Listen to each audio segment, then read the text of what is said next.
എല്ലാ പ്രിയപ്പെട്ട കൂട്ടുകാർക്കും പുതിയൊരു വീഡിയോയിലേക്ക് സ്വാഗതം. ഞാനിന്ന് ഉണ്ടാക്കാൻ പോകുന്നത് ഒരു ചോക്ലേറ്റ് പുഡിംഗ് ആണ്. അത് നമുക്ക് ഉണ്ടാക്കുന്ന വീഡിയോ ഒന്ന് കാണാം. ഞാൻ ഈ പുഡിംഗ് ഉണ്ടാക്കുന്നതിനായി 4 കഷ്ണം ബ്രെഡാണ് എടുത്തിരിക്കുന്നത്. ഇതിന്റെ സൈഡൊക്കെ ഒന്ന് കളഞ്ഞ് നല്ല അടിപൊളിയായി.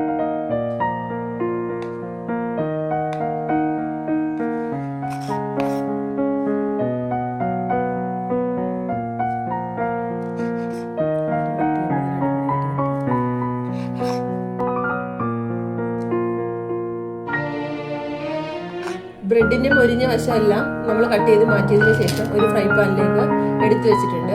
ഇനി നമുക്ക് അതിലേക്ക് പാലൊഴിച്ചു കൊടുക്കാം. ഈ ബ്രെഡ് ഒന്ന് നല്ലവണ്ണം കുതിർന്നു വരണം.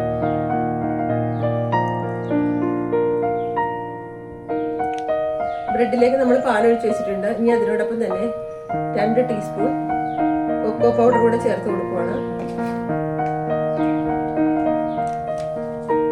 2 ടീസ്പൂൺ കസ്റ്റാർഡ് പൗഡർ,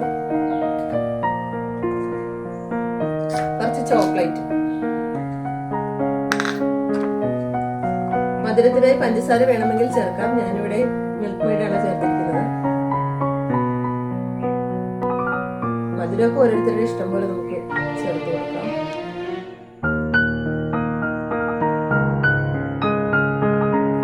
ഇവയെല്ലാം കൂടെ നമുക്കൊന്ന് മിക്സ് ചെയ്ത് കൊടുക്കാം.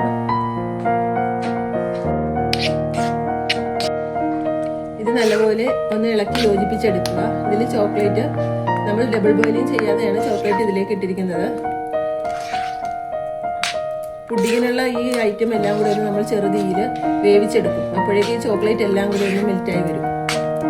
ഇനി നമുക്ക് ഇതെല്ലാം കൂടി ഒന്ന് ചെറുതീയിലൊന്ന് വേവിച്ചെടുക്കാം.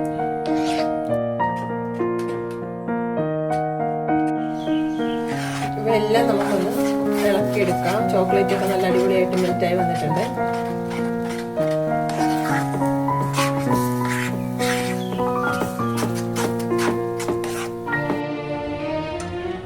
നമ്മുടെ പുഡിങ്ങിന്റെ ബാറ്റർ ഇവിടെ റെഡി ആയിട്ടുണ്ട്. പാത്രത്തിൽ നിന്ന് വിട്ടുകിട്ടുന്ന ഈ ഒരു പരുവത്തിൽ നമുക്ക് ഫ്ലെയിം ഓഫ് ആക്കാം. ഇനി ഇത് തണുത്തതിന് ശേഷം ഒരു മിക്സിയുടെ ജാറിലേക്ക് ഇട്ട് നല്ലവണ്ണം ഒന്ന് അടിച്ച് ഒരു പാത്രത്തിലേക്ക് ഒഴിച്ച് നമുക്കിത് ഫ്രിഡ്ജിൽ വെച്ച് ഉപയോഗിക്കാം. മിക്സിയുടെ ജാറിലിട്ട് നല്ലോണം ബ്ലെൻഡ് ചെയ്തെടുത്തിട്ടുണ്ട്. ഇനി നമുക്കിതൊരു സെർവിംഗ് ബൗളിലേക്ക് മാറ്റി ഫ്രീസറിൽ. നമ്മുടെ പുഡിങ്ങിന്റെ ബാറ്റർ ഇവിടെ റെഡി ആയിട്ടുണ്ട്. ഇനി ഞാനിതൊരു പാത്രത്തിലേക്ക് മാറ്റുവാണ്. ഇനി നമുക്കിതിനെ കൊക്കോ പൗഡർ ഇട്ടൊന്ന് ഡെക്കറേറ്റ് ചെയ്യാം.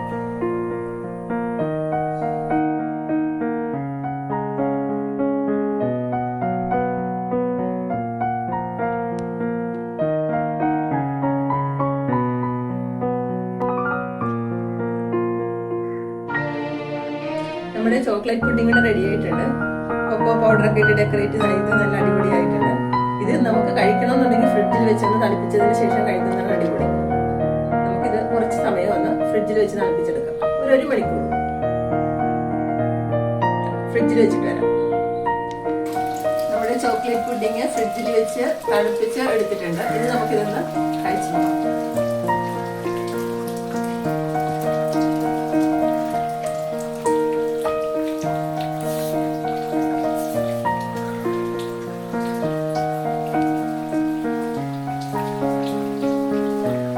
അടിപൊളി ഒരു ചോക്ലേറ്റ് പുഡിംഗ് ആണ്. ചോക്ലേറ്റ് ഇഷ്ടപ്പെടുന്നവർക്ക് ഇത് ഒരുപാട് ടേസ്റ്റി ആയിട്ടുള്ള ഒരു പുഡിംഗ് ആണ്. നിങ്ങളൊന്ന് ഉണ്ടാക്കി നോക്കുക. എന്റെ വീഡിയോ ഇഷ്ടപ്പെട്ടാൽ ലൈക്ക് ചെയ്ത് ഫോളോ ചെയ്ത്